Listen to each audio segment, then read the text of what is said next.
Lux Occult is part of the Green Mushroom Podcast Network.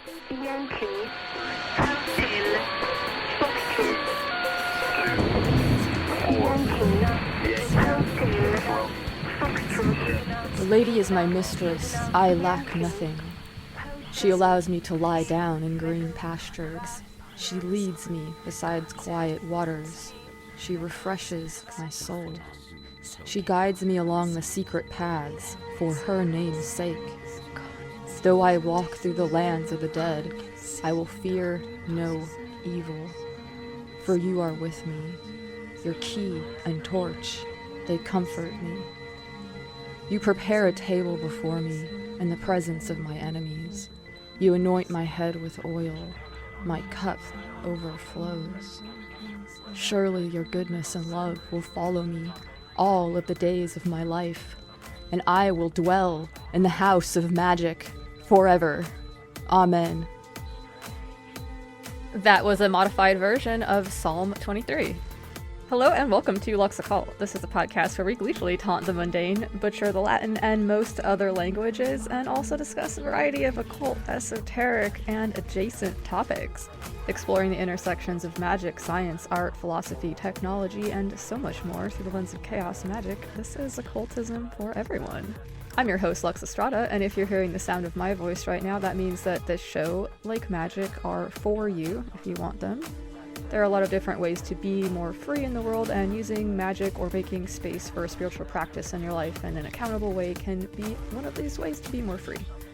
As always, I don't speak for anybody but myself. People can, will, and should disagree sometimes with the things I or my guests say on this show.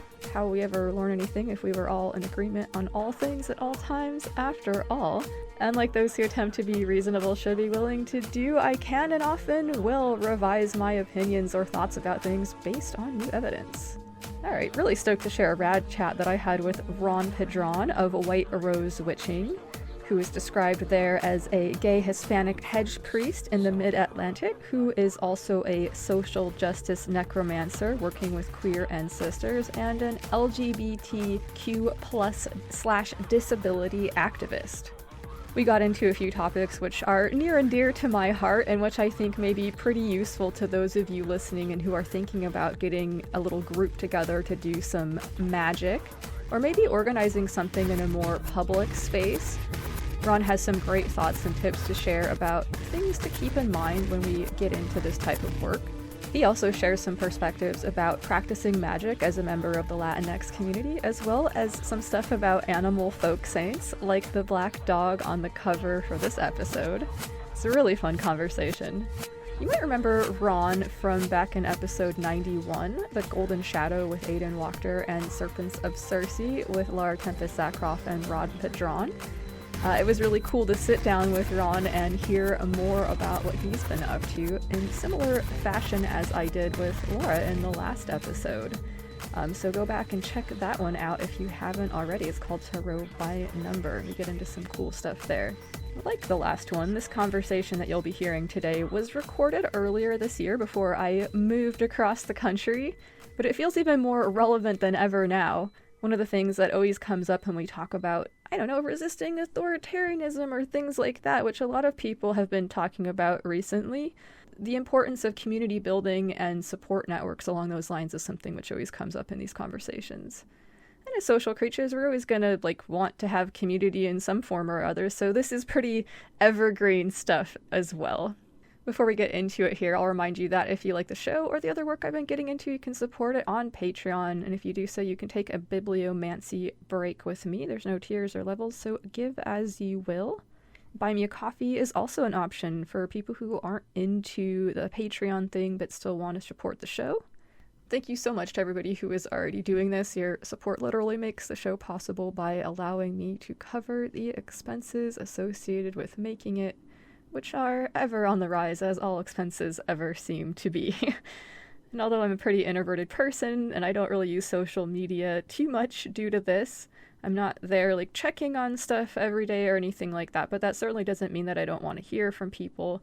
I'm definitely beyond lucky to have such amazing listeners, collaborators, cohorts, co-conspirators, etc., and I always welcome people's thoughts, questions, comments, suggestions, or arcane revelations for the mailbag segment. You can reach me at luxoccultpod@gmail.com, or you can hit me up on Instagram at luxoccultpod or on Blue Sky at alexastrada919. All right, I'll be back after the interview to share a few thoughts about another animal that's been showing up at protests. We're going to talk about the dog in the conversation with Ron, but another one that's showing up recently has been the frog. And so we're going to go into a little bit about that.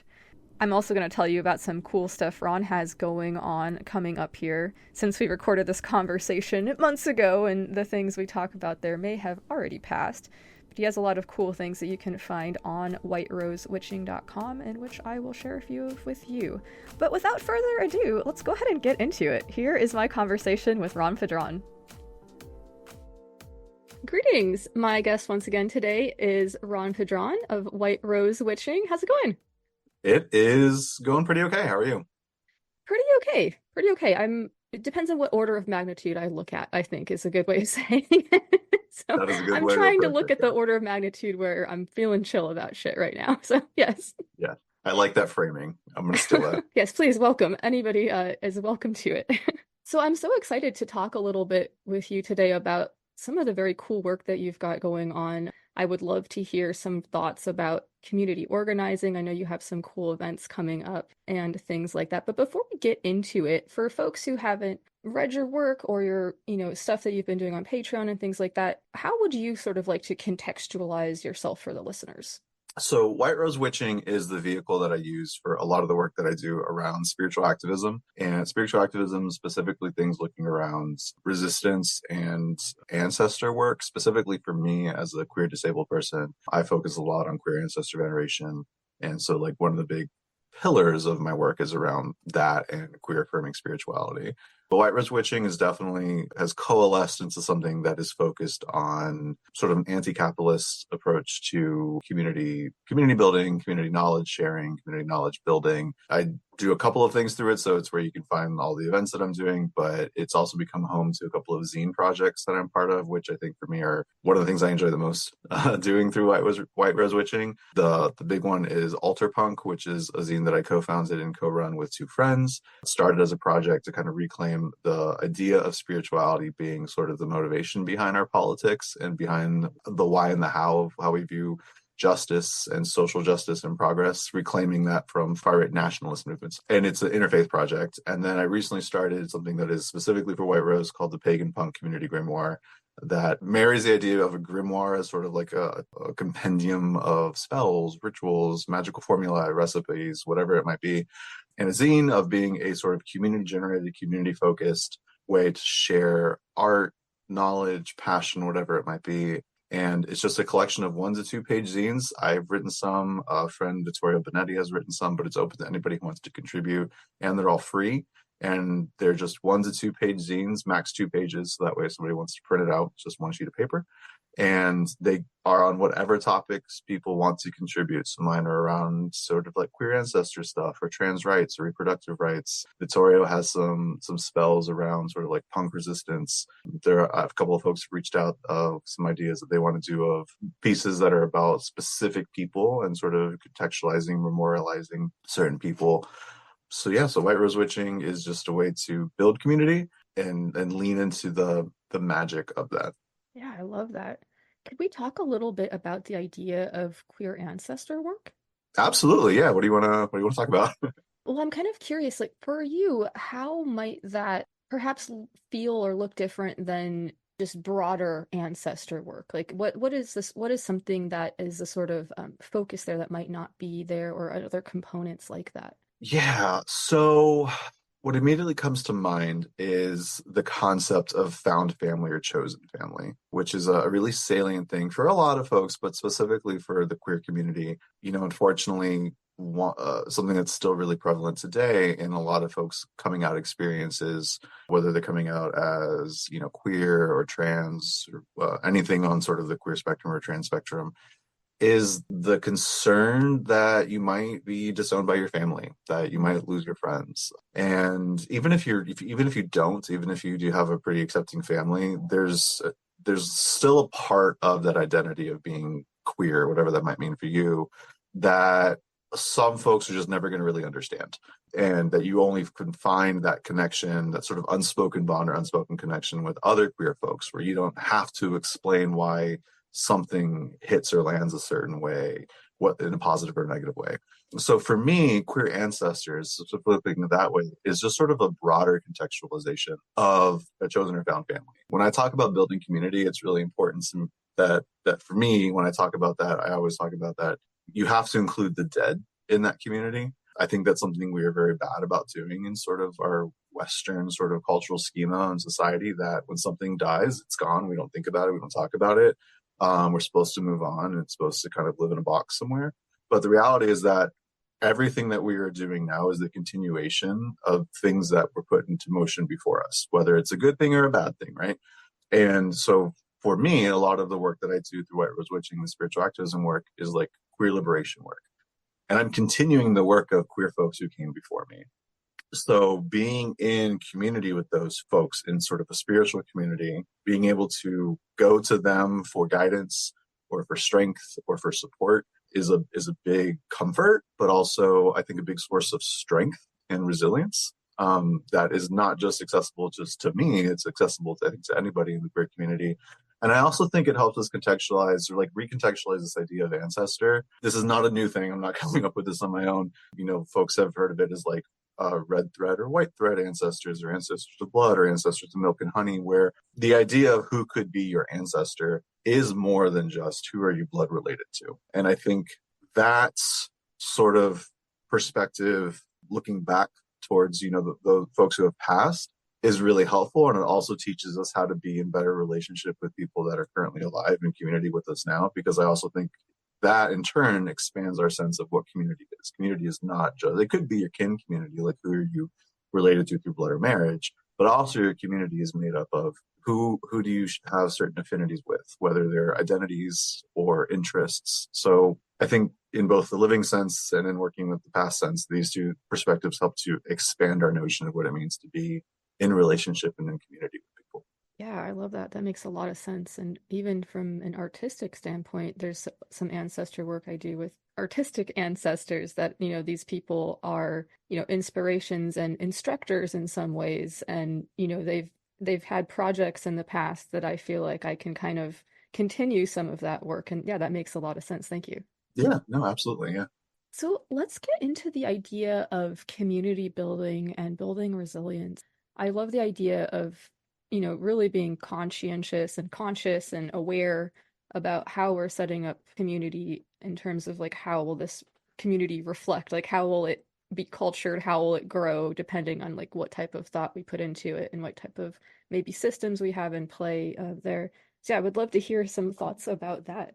So you mentioned some events or things that I have coming up. It's like I'm going to be presenting at the Sacred Space Conference at in Towson, Maryland, the end of March, and I'm co-presenting with a lot of people. I'm leading two panel discussions. One is on the Latinx experience in paganism in the United States, and the other is about building sustainable cross-pagan communities. And by cross-pagan, I mean, you know, communities that consist of people from multiple traditions or paths or solo traditions or collective traditions. And I think a lot of folks go into this idea of community building and I am not trying to like shit on folks if this is their approach to it, but I think a lot of people think of community building of like, how do we get together to like have a party, or how do we get together to do like a thing, which is totally fine. It's totally valid. If that is the bandwidth that you have, if that is the level of accessibility that you have, or the level of interest you have, that's fine. You know, it takes all flavors to kind of do this. But when we think about community, especially resilient or sustainable community, it is not a thing that, absent sort of like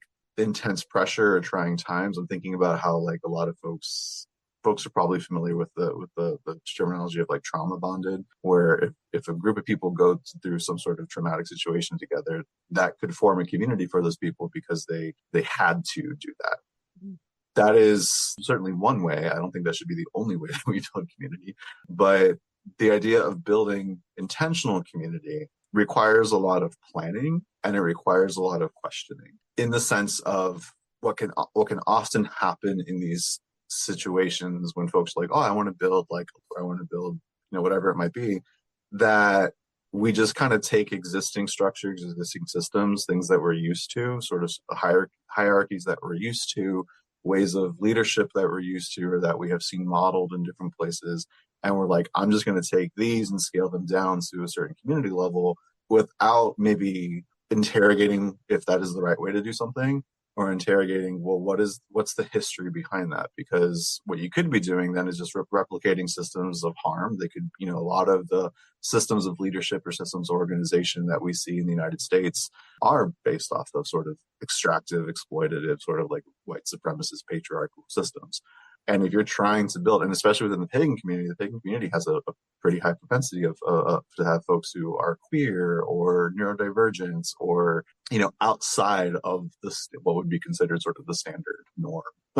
So if you're just taking these systems that are already not designed for the folks who are populating our communities and trying to say, well, this is how we're going to govern our community, or this is how we're going to do it, it's a recipe for disaster. It's not going to be sustainable. You're already creating systems that inherently are going to exclude certain voices.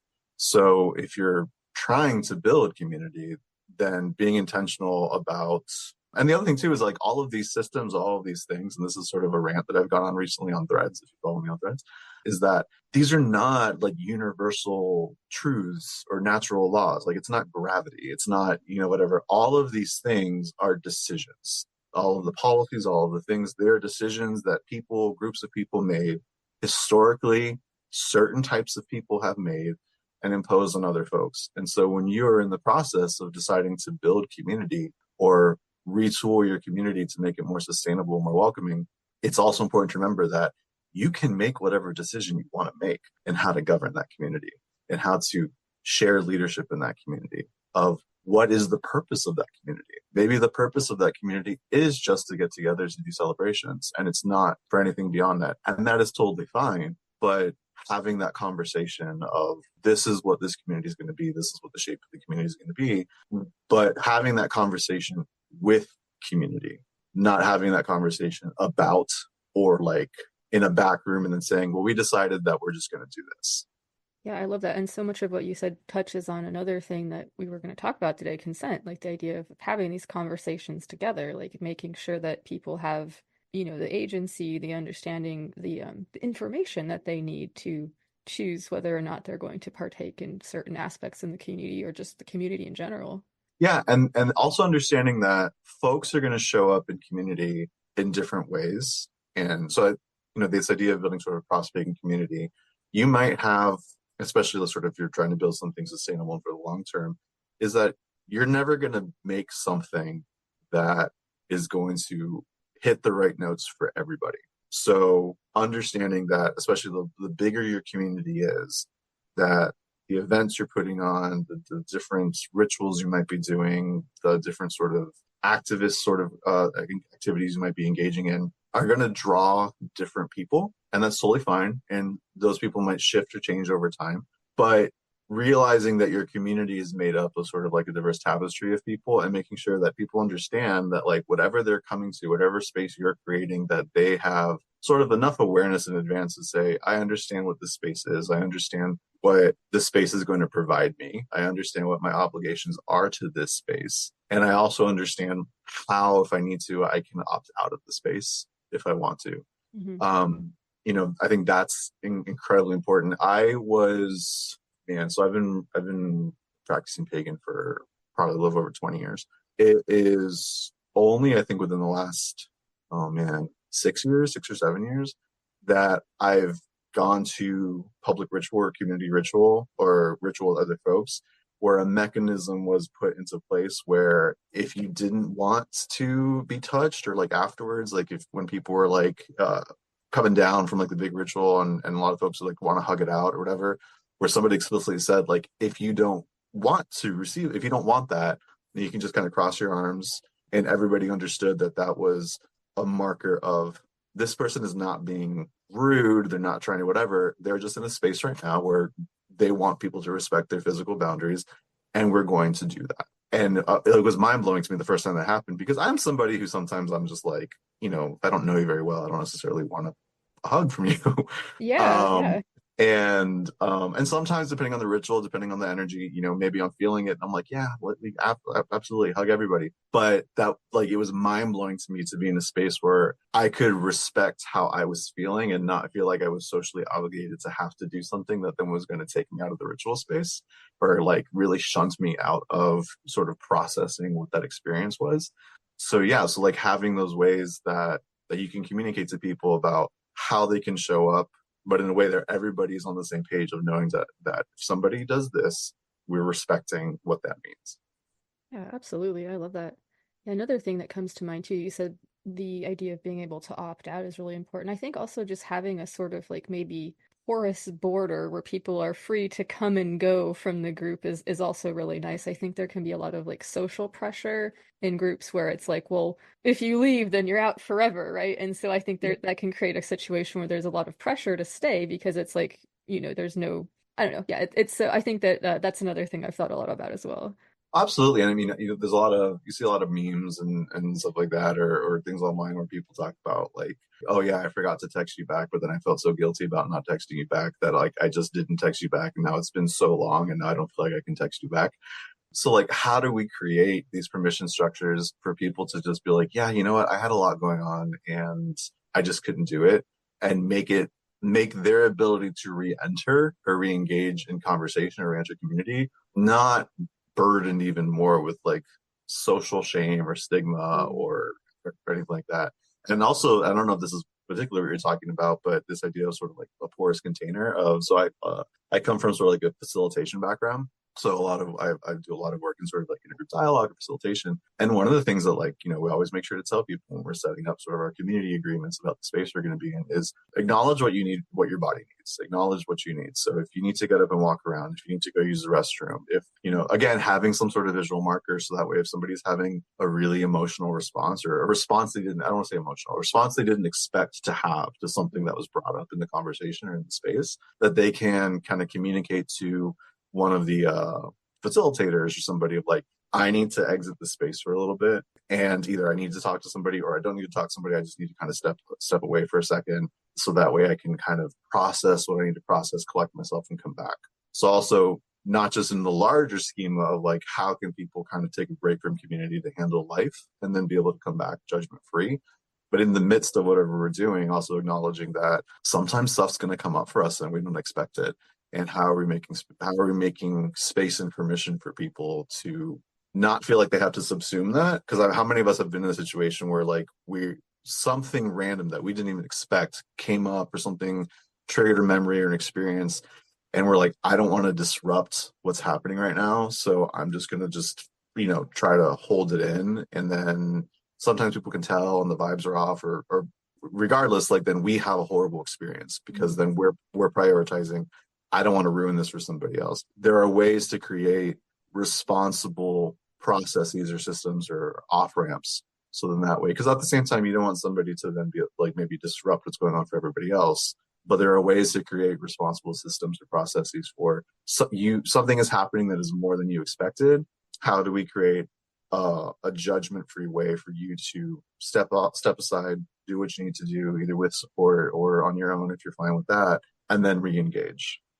Yeah, I love that. There's a lot there that is so useful. Like, first of all, just acknowledging that that's something that happens is, a useful thing to say, like, look, regardless of what we plan will happen, things don't always go to plan. They often don't, right? And so having that just be acknowledged of saying, like, okay, like, things are going to maybe go differently than we thought they would. And therefore, it might be difficult, like in the moment when we're having this, reaction that's more than we expected, it's intense or whatever it is, it might be very difficult to come up with a strategy on how to cope with that in that moment. So having that in place beforehand and having that discussion beforehand makes it go so much smoother if it does arise. Yeah, there was and I won't get into particulars of like what like the initial thing was, but there's a situation that happened that I thought I was totally like, I thought it didn't affect me. This was years ago. This was like 2017, 2018. And I was like, oh no, this didn't affect me, whatever, like whatever. And then in 2021, I was getting ready to kind of do, I was helping a group with like facilitating something, and a particular type of personality there was like sort of like a white supremacy situation is what happened. Yeah. But the way that that person engaged with the group in a very sort of like aggressive way, threatening way, suddenly I was just like, I realized I was like, I'm about to have a panic attack. Why am I about to have a panic attack? And I realized like, oh, this thing that happened 6 or 7 years ago that I thought didn't impact me, I realized it did impact me. I never acknowledged that it impacted me because I didn't get the support that I needed. So I just had to make my way through it. And then I just never dealt with it. And now this thing is kicked open that door, and now it's all coming back. But luckily, the people that I was working with to kind of help facilitate or help manage the situation, were experienced facilitators and stuff like that. And this wasn't even something that I thought I would have thought to tell them in advance, hey, like if this sort of stuff comes up, it might impact me this way. This caught me off guard, but I was able to go to them and say, this particular event that just happened has like triggered something that I didn't even realize was going to happen. This is where I'm at. I can't show up right now. I can't do this. I need you to step in. So I had to step back completely, and somebody who wasn't planning on running and kind of like leading what was going to happen had to step in and do it. But because they were experienced facilitators, they were like, absolutely, like we totally understand this. And now I know, like going forward, there are certain things that I'm just like, oh, okay, this is going to potentially cause a thing. So I can, because then part of it too is being a responsible community member means letting folks know, like, hey, I know we're all witches, we're all pagans, whatever, but that doesn't mean that everybody can read your mind. And so part of it of being a responsible community member is saying like, hey, listen, these are sort of the things that like I can't do, that I can't manage, that I can't have the bandwidth to do, and letting folks know ahead of time. And that's a way that's setting good boundaries, that's setting healthy boundaries, but it's also making sure that the folks that you are working with, the folks that are in your community, also set appropriate expectations of what they can expect from you. Yeah, absolutely. And I think that also sets a good example about, healthy boundaries and expectations. Like if you're in a position of being an organizer, people might be looking to you for how to, interact in that community. And I think, yeah, respecting ourselves as, humans is always a good way to keep things chill. Yeah. And yeah, a lot of what you brought up reminds me of some stuff that came up in a workshop that I did about trauma-informed practices with a friend of mine, Dave Neal, and like this idea of, especially in organizing spaces, things can get really stressful or intense, like or in magical spaces. And as you mentioned, things can come up that were completely out of the, seemingly out of the blue, and having the wherewithal to sort of like understand what's happening rather than just moving into the like response that might be coming up without questioning it is like a really important and valuable skill to have like in that position, because there can be situations where if you're not aware of that and you're just sort of responding in the moment, you might not be carrying out things in the way that looking back you would have hoped to. And so yeah, the idea of being able to step away and saying, look, I'm a human, I'm having a response to what's going on, and at this time I need more support. And I think that just having that be something that's acceptable, like admitting that none of us are going to be able to perform 100% all of the time, like that's just not reasonable, regardless of like what our kind of capitalist brainwashing might have trained us to think, right? It's just not reasonable to expect that of ourselves or anybody else, and being really open and honest about that, and about ways that nothing that we build will ever be perfect, right? Like there will always be room for improvement. There will always be room for optimization. And so being really willing to listen to feedback, listen to what people are telling you, I think is something that it's been coming up a lot in our community, and trying to figure out like ways of creating systems for like anonymous reporting and things like that, in case there's something that we need to know about, because if we don't know, we don't know. So yes. Yeah. And there's something that you said too there's a lot of what you just said that I'm just like, yes, 100%, absolutely. But one of the things that really resonates for me is you talked about, like we're never going to get everything 100% right. There's always going to be things that we realize, oh, we didn't think of this, or maybe at the time when we did something, this wasn't a need of the community, but now the community has expanded and now it is. And I think one of the most important things to do, especially if you are in a leadership part of community, whether that's a shared leadership or whatever, but also just as a community member, is to make sure that your ego doesn't get embedded in the community. Because then what happens is that let's say everything's going great, and there was a particular type of need, maybe an accessibility need or something like that never existed. But then as your community expands or somebody new comes into the community, And now it's like, well, hey, I'm not feeling supported in X. Like, I'm not, how come I can't, I don't know why was popping into mind. It was like, maybe you never had to figure out how to accommodate somebody in a wheelchair, right? And so when that shows up and the person's just like being sort of rightly, critical, because criticism can be positive, it doesn't have to be negative, of, like, hey, well, I'm not included in this. Like, there's the systems, the processes, the ways that you do things, like, I can't engage in the community with you, and not taking that personally. And then doubling down and being just like, well, but we're great. Like, we do this, anti-racism training. Well, that's like, yes, we can do lots of things well. And then there are going to still be things that we do not do well. And when somebody comes into community with us and says, hey, this is a thing that you're not even not doing well, but just like that you're not aware of, or that is an obstacle for me, then if your ego is embedded in the community, then you take that as like a personal attack. And instead realizing that, no, like, the community is not about ego. The community is about, oh, okay, well, this is not a thing that we had to navigate before, and now we do. So how do we navigate that? Yeah, absolutely. The community is about what its stated goals as a community are. Yes, Yeah. very clearly. Yes. Yes. And I think that even as a community, or even as people, like, where there's always room for improvement and stuff like that too. I think that it's always a touchstone for me in terms of fighting against my own perfectionism, I suppose. Yeah.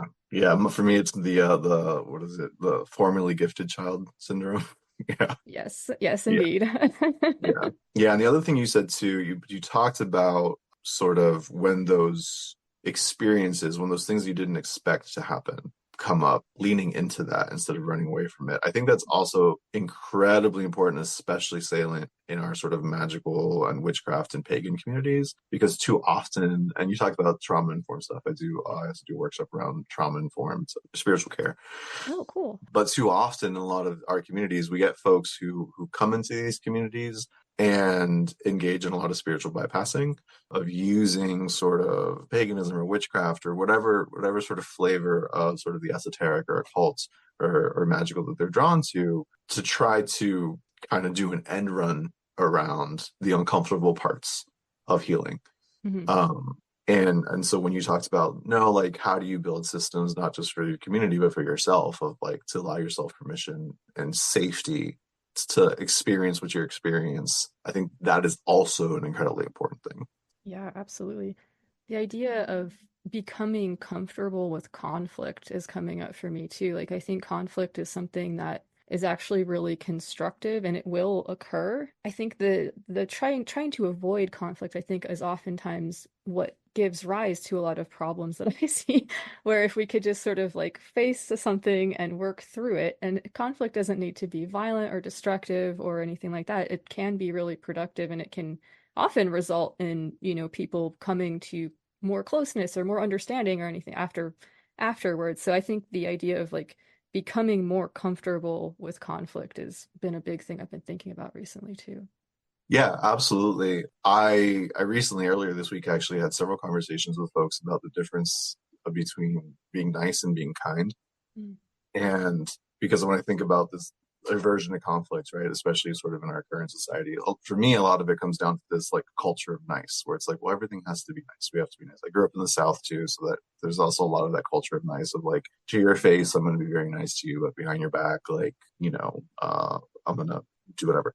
But, there's a difference between being nice and being kind. And you don't have to be nice to be kind. And oftentimes the kind thing to do with certain situations or with certain people, whatever, is to assert a boundary, or is to point out that there's harm that is happening. And I think to not kind of disrupt the waters and stuff like that, people are like, well, the nice thing to do is just to like let it go, or just be like, oh, well, that's just who they are, or like, or maybe, make a lot Let's of just maintain the status quo. right. Yeah.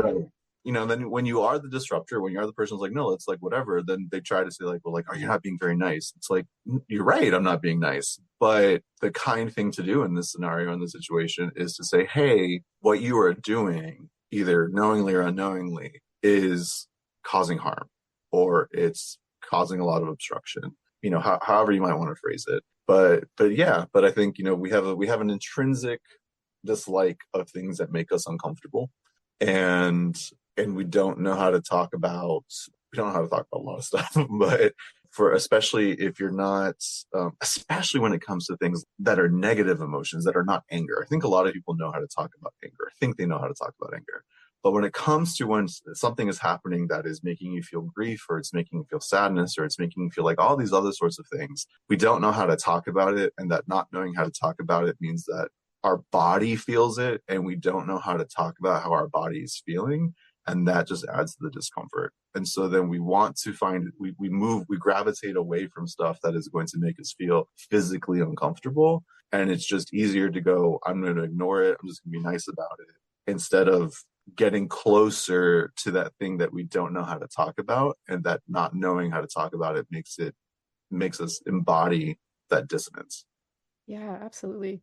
Maybe it's because I'm moving, but I'm thinking of a metaphor of like, you've got this like stuff, this big pile of trash perhaps. And it's like, well, maybe it's like a lot of work and it's not very nice to go put it out on the curb because then your neighbors have to look at it and stuff. But that's the only way it's going to get taken away. But so you could put it in the closet, you could keep shoving more and more stuff in there, but then it's going to spill out and it's going to be in your living room and there's going to be less and less space for you there. And it's going to become Mm-hmm. more and more uncomfortable to be there. I think so. Yeah, the idea of just being able to to find a way to get that out of there is so cool. I think a metaphor that I use a lot with folks is like, if you had a rock in your shoe, why wouldn't you just take the rock in your shoe out instead of figuring out how to adjust how you walk, or like ignore it? And then you're like, okay, well then instead of taking the rock out of my shoe off, that means I have to walk more on my tiptoe on this foot. And that's just how I'm going to walk. And then over time, that's going to screw up your knees. It's going to screw up your hip. It's going to screw up whatever. Like, instead of addressing the issue, you're just going to ignore it and then let it just start to, because when people think like, oh, I'll keep this contained, it's just like, no, the rock in your shoe is going to lead to your hip being messed up. Mhm. Like, it seems so completely disconnected, but they're connected because you didn't want to address the problem. Yeah, absolutely. And I think maybe a big part of this for some people too is like if the rock has been in the shoe your whole life, that's normal, right? And so, Yeah. it Yeah. might take a really long time to be like, man, why does my foot always hurt? Right? Like, and like, Yeah. oh shit, you all don't have rocks in your shoes? Wait a minute. I thought that was just how this was, So Yeah. that's a Yeah. big part. And yeah, through therapy and spiritual stuff, these things can be discovered and worked on. And yeah. Yeah. And I also think that's one of the benefits about sort of building an inclusive community too, is because then you meet people who don't have rocks in their shoes, and you go, wait a minute, not having a rock in my shoe was an option. Mhm. Yeah, right? Or like, wow, it's you have that kind of like relationship with, XYZ family member. I didn't even realize that was possible that or whatever it is. Like, hearing about other people's experiences is such a valuable way of just seeing more of the world, like adding more context to your own pictures, which actually brings me to my next question. You mentioned, speaking on like the pagan experience for members of the Latinx community, and I'm wondering if you might be able to share a little bit of perspective about that. Yeah, I'm actually really, really looking forward to this panel. So I'm facilitating the panel, and it's with Wendy Manta, Bruja Power Botanica, Ivo Dominguez Jr., Solomon Pakal, who is working on an amazing book about. Solomon is like doing a lot of work around decolonizing around sort of Mayan history, Mayan magic, and so he's working on a book right now that hopefully will be out soon. And Jesse Hathaway Diaz, who does a lot of work up in the New England area, is part of one of the co-hosts for like Radio Free Golgotha. Does a lot of really interesting stuff. Yeah, we all have sort of real disparate identities around sort of like Latinx or being Hispanic, and sort of how we ended up in the States, or how we ended up like in paganism. So I'm really excited for that panel, because there's just like for me personally, right? So I was raised Roman Catholic, but I grew up with my mom's side of the family. My mom's Cuban, and which is funny because so my husband, I'm married. My husband is also was raised Catholic, but he's like very white, very like Irish German and stuff like that. And so his version of Catholicism was not the version of Catholicism that I was raised in. That sort of Hispanic Latinx Catholicism is very, very mystical, supernatural sort of stuff. There's a lot of saints. There's saints for everything. Saint medallions, saint cards. You know, your altars in your house, like all this sort of stuff. And so for me, transitioning to paganism. So like I left the church fairly young, like once I in my teens, once I realized, that I was gay and there's a bunch of stuff there. But I already had this sort of like mystical appreciation for the world. And so that helped to kind of like lead me into a more sort of like pagan sort of that sort of tradition. But I also, there's a lot of stuff that I grew up with that I didn't leave. And so there's a lot of folk Catholicism like that infuses a lot of my own work, which for a lot of us in the Latinx community, that is sometimes the case. There are a lot of folks who are doing work around sort of decolonizing that. For example, my relationship to Santeria is, nobody in my family was directly a Santera or Santero, but culturally, I grew up around a lot of that. There are a lot of folks who are doing work around sort of decolonizing Santeria. And so, now you have what's called regla de ocha, so like the way of like the way of the orishas and stuff, which is kind of taking out a lot of the colonizer aspects of Santeria that kind of impose on that and kind of creating something that is more true to the root of what it came from. So there's a lot of interesting work that's going on in both the decolonial aspect of sort of Latinx identity in paganism and spirituality and that sort of stuff. But there's also a lot of really interesting stuff that's happening still within the areas that are really syncretized with sort of the mixture of identities that kind of all came together in Central America and the Caribbean and South America. One of the things that I absolutely love are folk saints. And so that is a thing that, I love about sort of specifically sort of like the Latinx approach to stuff is there's so many things that are like clearly kind of pagan or occult or witchy or whatever that happen in these spaces, but folks still then find a way to be like, no, like, but we're still Catholic. This is still Catholic. And then you have, across the ocean, you have people in the Vatican like screaming like, no, don't do that. That's not Catholic. So it's this very interesting way of being able to hold sort of multiple perspectives or multiple realities that in some ways people would look at it from the outside and be like, but those things have to be in tension. But culturally for you, like within your own identity, you're like, no, they're not in tension. They actually work perfectly well together. Yeah, I love that. That makes a lot of sense. Thank you. Yeah. I also love folk saints, and it's fascinating sort of concept to even think about like how these folks arise and all of it. It's so cool. Well, I was gonna say I really love animal folk saints. So there's one, and again, like ones that are not necessarily would be considered like they're not like sanctioned folk saints sort of, but they kind of take on that life of it. And one of the ones is folks may or may not be familiar with Negro Matapacos, which is a black dog in Chile.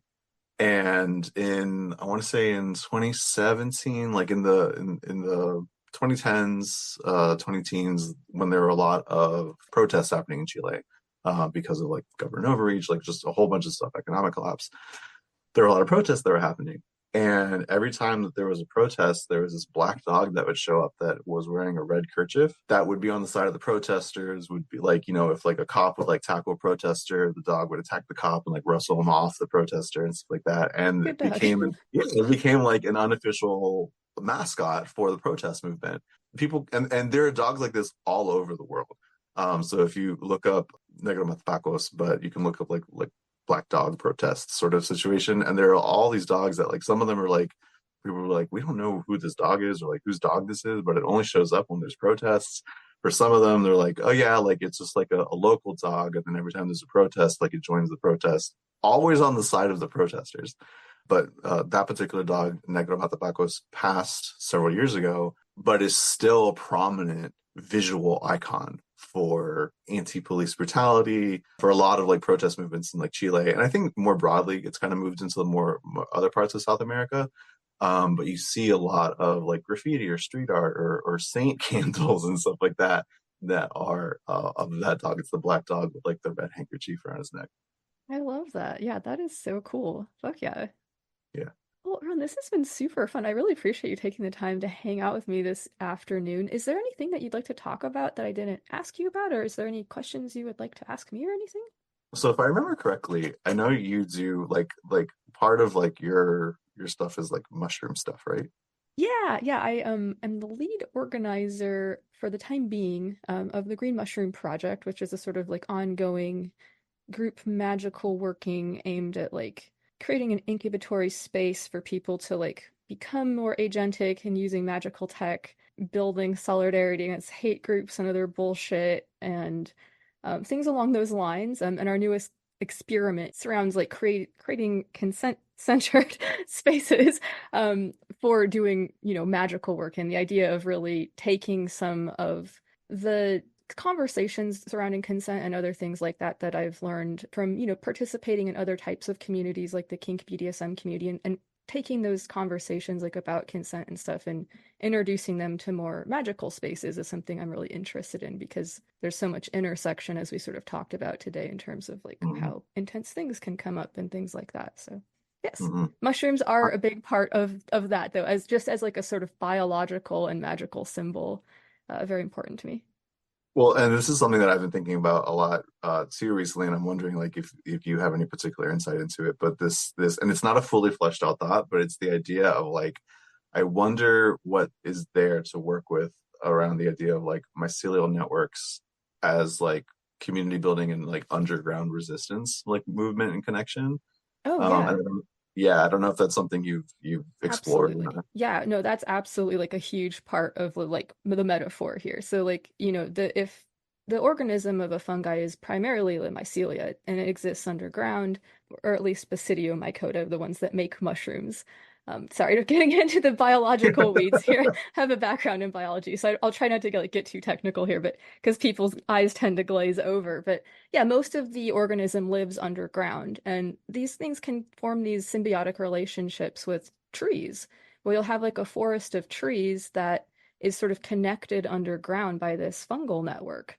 And so the kind of metaphor with the mushroom project is, if we are like this forest of trees, there's this sort of underground magical hyphae that sort of connects us and allows us to share resources and, communicate and things like that. And then there's a sort of like thonic element with it there. But then mushrooms also reproduce via spores. These things can float up into space and survive there indefinitely in the vacuum of space. So there's also this very sort of like celestial side of the current as well, which we've worked with. And yeah, there's all kinds of stuff there. So yes, you're absolutely picking up on what we're stepping in. Awesome. I didn't know that about like the spores. Like actually, they will drift that high up and like actually go into space. Yeah, they can survive in the vacuum of space. They have been found. We found stuff floating around up there that's traveled from impacts and things like that. So Oh yeah, wow. there's a few organisms that can do this. Tardigrades are an animal that can do it, so that's I cool. do And love yeah, tardigrades. I do love yeah. tardigrades. Yeah. I was joking with somebody recently. I was like, I hope in my next life I come back to the tardigrade, and I just vibe. Yeah, right? I So love the fact that I'm covered in tardigrades right now. I want to be a tardigrade that guy kind of gets just kind of yeeted out into space. Then I'll be like, I'll just explore the cosmos like a little tiny water bear, just exploring the cosmos. Yeah, apparently there's like little ones that live. Yeah, anyway. I've worked with the tardigrade as a sort of magical helper as well. So Oh, that's so surrounding cool. resilience, actually. Well, if you ever wanted to contribute to the Pagan Punk Community Grimoire, I think working with tardigrades would be an incredible zine. I love this. Yeah, I love this idea. Fuck yeah. Yeah. Yeah. Well, Ron, where can people find your work? Yeah, so I actually just launched a Patreon. At the time of this recording, the Patreon is 2 weeks old. Okay. And the Patreon is I can give you the link so you can put it in the show note, but you can look up White Rose Witching on Patreon. But yeah, the purpose of the Patreon is to kind of help me do deeper dives into not only queer history, but specifically sort of queer activist history and spiritual activism, and also pagan theology, but pagan theology specifically through the lens of like liberation theology. So kind of building out like, what does liberation theology look like, but through the lens of paganism and witchcraft. And then a Patreon exclusive is divination modality that I've been practicing for a few years now, but bone casting. Oh, cool. And so on my blog, on my website, I do a monthly new moon divination ritual. And so that'll continue. I also do like a queer ancestor spotlight. I try to do it every month, but sometimes life gets in the way. The bone casting will be on Patreon, and that will also include a beginning of the month sort of bone casting, kind of like what to expect this month, like based off of, what are the bones telling me about like what's kind of coming up this month. But also at the top tier subscription level, you also get a one-on-one quarterly bone casting with me, and we could either be live, like on video, or I can just do it and send you take a picture, send you a write-up. But yeah, and then you can also follow me on Instagram at White Rose Witching. I am on Threads as well. Instagram is my primary social media hub. I'm on Threads. I'm also on Blue Sky. I do have a Twitter. I don't use it, but somebody told me once that if you get rid of your account, then somebody can take your username, and I don't want somebody to be able to take my username and then do horrible things with it. So I'm on there, but I don't use it. But yeah, you can also follow me on Threads and Blue Sky if what you want is less witchcraft and paganism and more sort of socialist anarchist screaming into the void, then that's what you should follow. All right on. Fuck yeah. Well, do you have any last thoughts or words of advice for the listeners and I? Yeah, I mean, and I say this every chance that I get, but find something every day to do that brings you joy, and make future plans for joy too, especially with friends, especially things you can do, because the one thing that all of these sort of fucked up sort of fascist forces that are aligning against us want is for us to feel despair, for us to feel like we'll never be happy again, and for us to kind of throw in the towel in that way. So joy is a legitimate and very necessary form of resistance, and also joy raises the type of energy that we need to combat their just sort of grumpy hate. Just thinking about the larger movement of trying to organize people against this, you attract more flies with honey than you do vinegar. So show people what it's like live the world that you want people to be in. So show people what it's like to live in a world where no, we can be joyful and express who we are and be happy, instead of this rage machine, this fear-based rage machine that they built. It also helps to model a better world than what they're presenting. Yeah, that's so wise. Not to fall into the narrative that others are scripting for you in this equation. Absolutely. Yeah, fuck yeah. Well, thank you so much, Ron. I really appreciate it. Yeah, thank you for having me. This was a great conversation.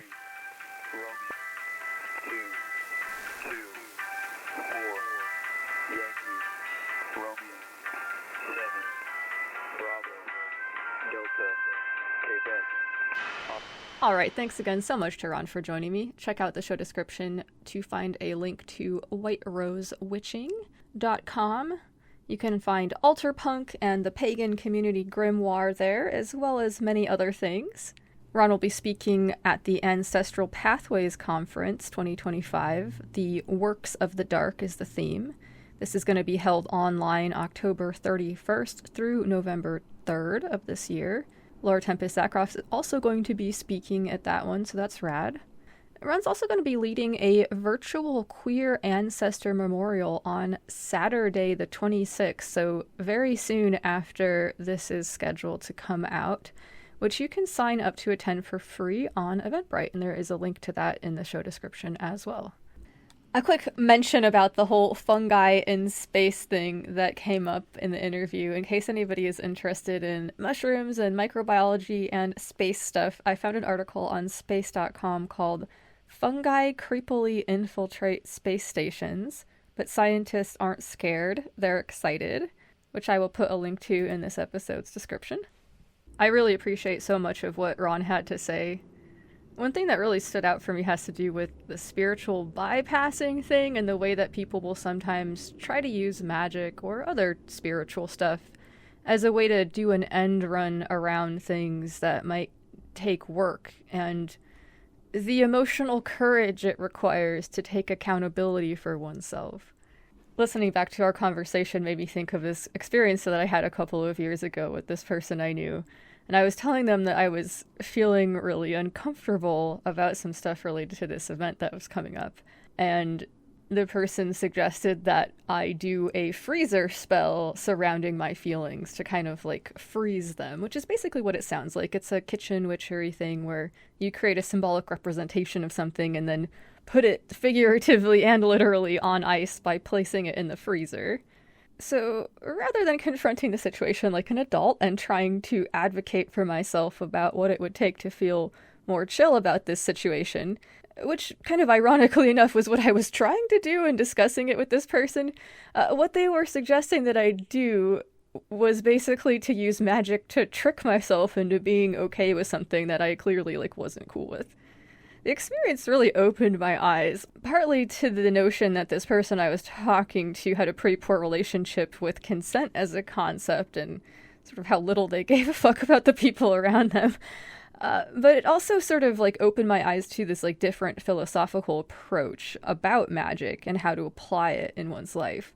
The idea of using magic to I don't know, trick yourself into doing something you're not actually cool with seems like a really bad idea.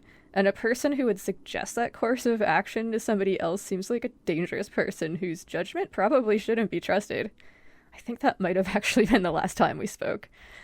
But my point is that even people who consider themselves to be proficient, competent magicians, or maybe especially these people, since there can be a tendency towards overconfidence there sometimes, people with a lot of magical experience and maybe even, some little feathers in their caps about, whatever accomplishments they might have, even folks like this are not immune to engaging in this type of spiritual bypassing stuff.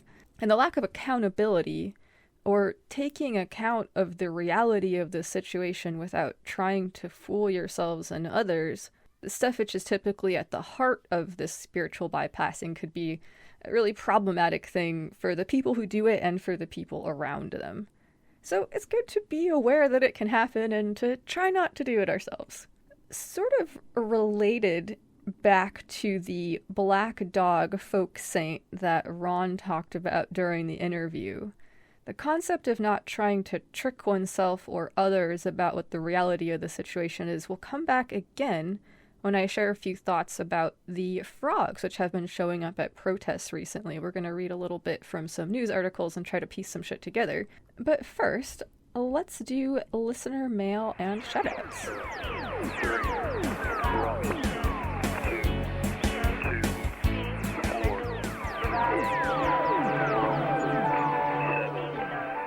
Shout out to everybody who's been getting out there and doing what you can to resist fascism and other forms of authoritarianism.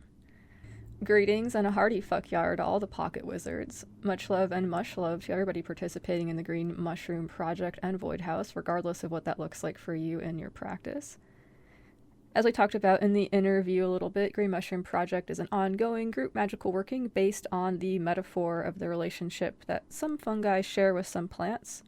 In a nutshell, if we, the magical practitioners of the project, are like a forest of trees, the green mushroom current is like the mycelial web that connects us and strengthens us in unseen ways.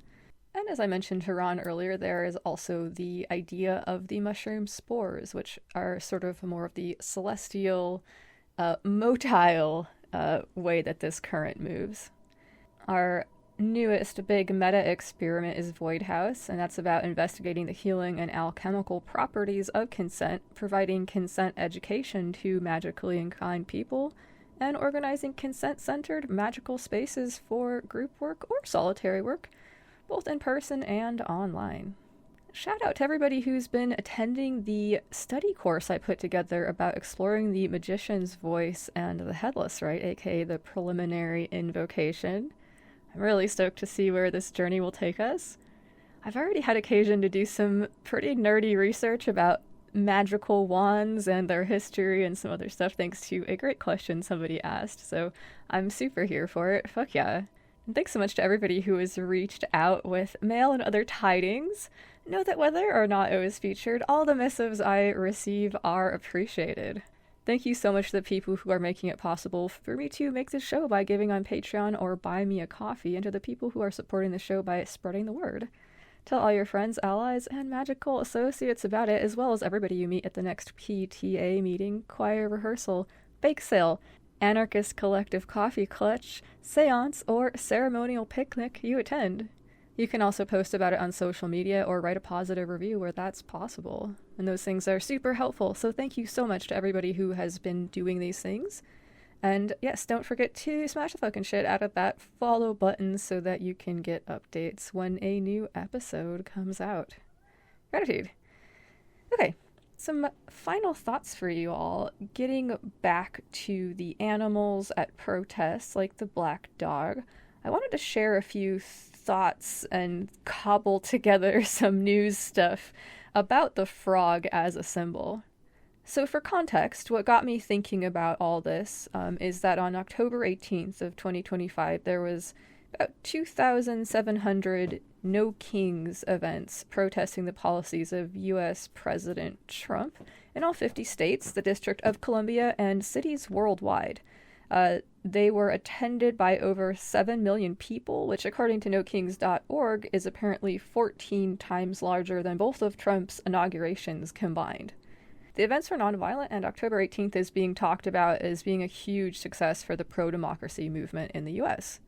From an ABC News headline, inflatable costumes ballooned at anti-Trump rallies due to Portland protesters' frog outfit. So this was part of what we saw on the 18th.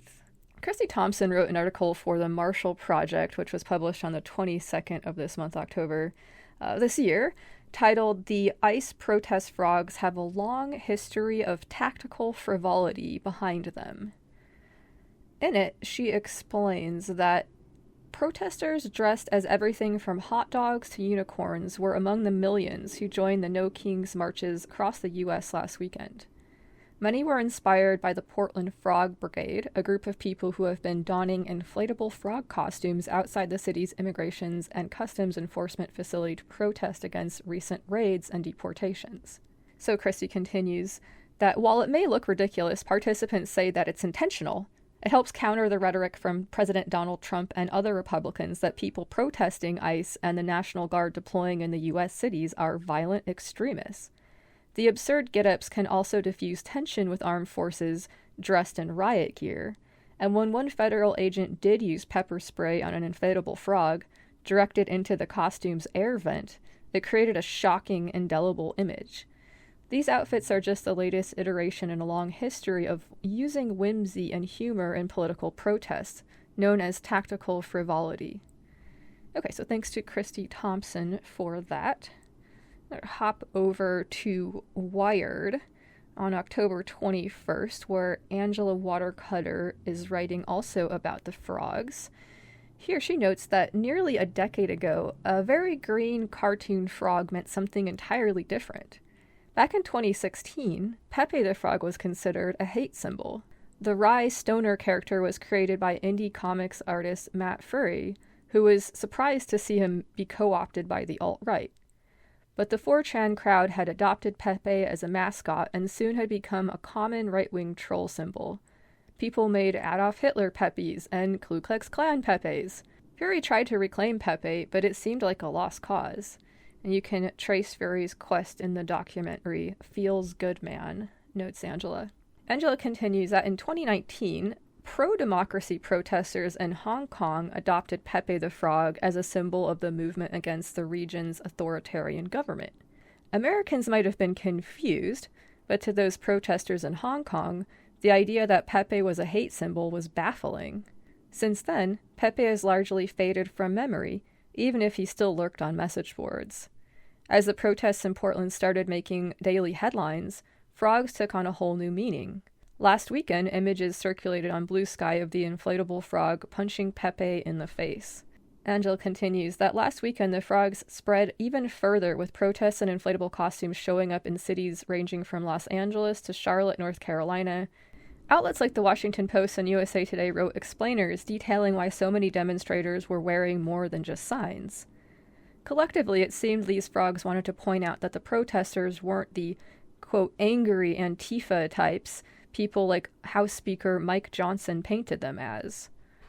On Monday, the U.S. Court of Appeals for the Ninth Circuit lifted the block that barred Trump's National Guard deployment in Portland. The vote was 2-1. Susan Grabber, the dissenting judge, sided with the frogs. She wrote, "Given Portland protesters' well-known penchant for wearing chicken suits, inflatable frog costumes, or nothing at all when expressing their disagreement with the methods deployed by ICE, observers may be tempted to view the majority's ruling, which accepts the government's characterization of Portland as a war zone, as merely absurd." And that decision, by the way, is being appealed. Okay, thanks to Angela. So Angela did mention the Pepe the Frog thing in her article for Wired.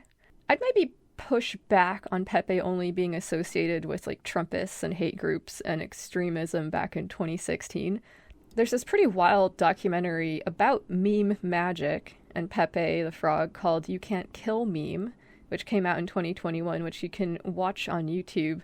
And this goes into Pepe's journey, and it's a totally wild ride. But to see the Portland protest frog showing up punching Pepe in the face is interesting.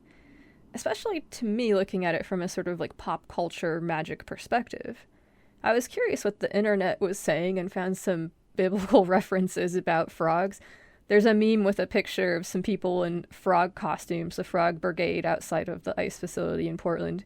And it says, Exodus 8:2-6. But if you refuse to let them go, I will plague your whole country with frogs. The frogs shall come upon you and your people and on all your officials. I also found a pretty interesting point made by a Redditor called China Ruse about the frogs as a phenomena. So China Ruse says, in the Passover story, frogs are one of the 10 plagues. I've already seen people mention this in their signs, but I don't think people understand how significant it is. The Passover story and all the business of Moses and Pharaoh, historically aside, is this. A tyrant's law is never natural law and will not last. Pharaoh makes a law, for example, mandating that Hebrew women kill their sons. It was their legal duty to do so.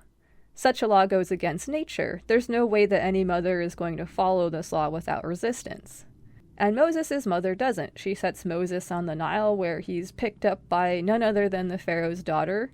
Moses is a Hebrew boy, and by this law should be put to death. But of course she, as Pharaoh's daughter, doesn't have to follow this law. Now she gets to raise a baby without any of the messy and dangerous work of making one. Whether you call them God's laws, natural rights, or whatever, there are certain terms and conditions which are innate to humanity. They go beyond language and culture. A true tyrant has no respect for any law other than their own whims and wishes. And violating natural law or God's law to satisfy their selfish desires inevitably leads to a bad end. Literally, thus always to tyrants. Okay, so thank you, China Ruse. Interesting stuff there. Okay, so remember the concept of tactical frivolity, which came up in the article about the protest frogs for the Marshall Project? The author of that, Christy Thompson, asked L.M. Bogard, who's a performance artist, author of the book Tactical Performance, The Theory and Practice of Serious Play, and is also a professor of political performance at the University of California, Davis. He also co-founded the Clandestine Insurgent Rebel Clown Army, a troop launched during the George W. Bush administration. So the Marshall Project asked LM to explain what tactical frivolity means. So here's a quote from LM about this. He says, I first came across the term in the 90s when folks were protesting against corporate globalization. There were these very militarized police responses that were really overkill, and folks just started showing up dressed as fairies and elves and all kinds of things with fabulous wings, just trying to underscore how ridiculous the overreactions from the police force were in different countries. So it was a tactic both to be self-expressive, to be beautiful or funny or silly, in order to attract more people to participate in the demonstrations by making it honestly fun, but also to expose to the world and the media that this is not an appropriate event to bring tanks and massive amounts of weaponry to control. LM continues, if you think about it, it goes back much further. It goes back to carnival protests in the Middle Ages, where folks were saying very edgy things in public about the church or the king, but they had to do it in a way that made them absurd or silly so that they could get away with it safely. Here in the States, these are peaceful social movements, but they're being portrayed in such a way that is so aggressive and dehumanizing to create a permission structure for violent repression. It's a cultural setup from above to make it possible at some point to be super repressive. What do we do with the chessboard culturally? What's our countermove? Let's be frogs. Let's be funny stuffed animals and dinosaurs and things like that. There's a willingness to make yourself ridiculous that can be very disarming. You know, someone in the frog costume, unless you really have a problem, it's hard to stay mad at that guy, right? Thanks to LM and to Christy Thompson for that article. So in response to the protest, the president apparently made an AI image of himself, like dumping shit on the throngs of everyday normal people who came out for pro-democracy demonstrations. I feel like this says so much about his and his supporters' relationships with reality, and also what they think of the American people. They're literally shitting on us with these, like, fucking cuts and unjust, like, straight-up un-American policies. And unfortunately, it's not limited to silly, childish little antics like that AI picture. I'm, like, pretty annoyed that I have to be talking about all this political shit, and I'm annoyed that it's going on, and that I have to fucking deal with these goddamn assholes. I wish that it were otherwise, and that we wouldn't have to talk about it ever, and that I could focus on tarot decks and taking pictures of my ass or whatever. But unfortunately, these creepy fucking weirdos have given us basically, like, no choice but to resist their efforts to drag us down with them in their ill-conceived battle against reality itself. Well, this being said, it doesn't mean we can't have any fun while we're doing it. And on that note, I will share with you the Green Mushroom Project's statement of resistance as I remind you to engage in whatever tactical frivolity you find enjoyable and accessible as you continue to resist. Or resist by maintaining sovereignty of the self. Or resist by maintaining love of the self. Resist by maintaining fierce loyalty to love and pleasure. Resist with acts of radical kindness. Focus on the path to better times. Fuck yeah. Thanks so much to Ron Padrón for joining me. Check the show description for a link to White Rose Witching, where you can find his work. Thank you so much for all the kind words and support for the show and my other work. Thank you to Hecate, The Void, and all of Team Unseen. And most of all, thanks so much to you for listening. Much love. This is Lux Estrada, reminding you to stay strong and stay fucking curious. And guard your mind. Cheers.